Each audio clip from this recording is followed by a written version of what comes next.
Okay, so in this video I will be solving the problem. Two planes simultaneously take off from the same airport. Plane A flies 400 miles per hour at north 20 degrees east. Plane B flies 500 miles per hour at south 30 degrees east. How far apart are the planes after 3 hours? What are the bearings from plane A to plane B at the end of the 3 hours? Alright, so what you're going to want to do first is make a graph representing what the question is asking for. So here we have plane A, and it is going northeast at 20 degrees, and it's going 400 miles per hour. And here we have plane B going 500 miles per hour at 30 degrees. And because of that, we know that this is 90 degrees. We can find the complement to 20, which is just 90 minus 20, which is 70. So we can find this inside angle here. And we do the same for down here and do 90 minus 30, which is 60. So we have this angle right here, which is 70 plus 60, or 130.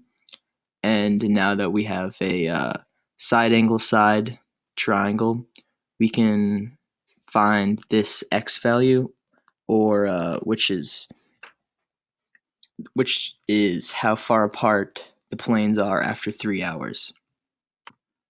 So to find this x value, what I did was use law of cosines, which is c squared equals b squared plus a squared minus 2ab times cosine of c, which is this included angle right here.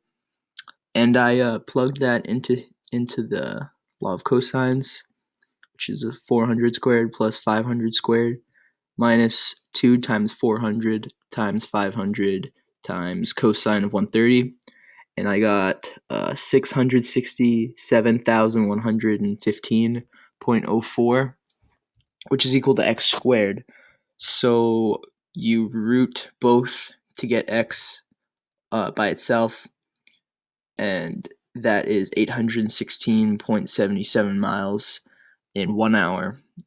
But remember, the question is asking how far apart the planes are after 3 hours.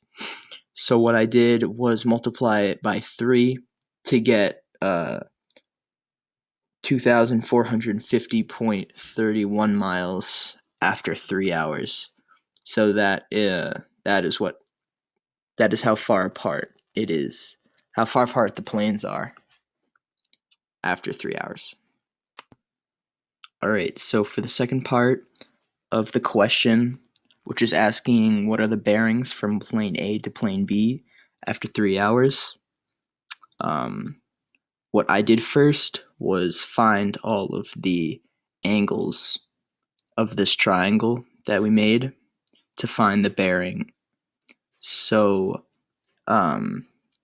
first I found this angle right here, which is 30.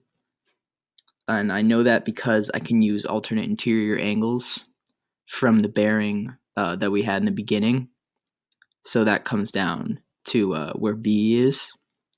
And we can do the same for this large portion of A, because this bearing, the northeast, can be flipped to 20 degrees here.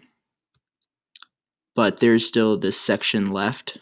So to find this, I used a law of sines, and I plugged the value sine of 30 over 400 is equal to sine of A over 500. And I solved that out, brought 500 on this side, and I got sine of A by itself.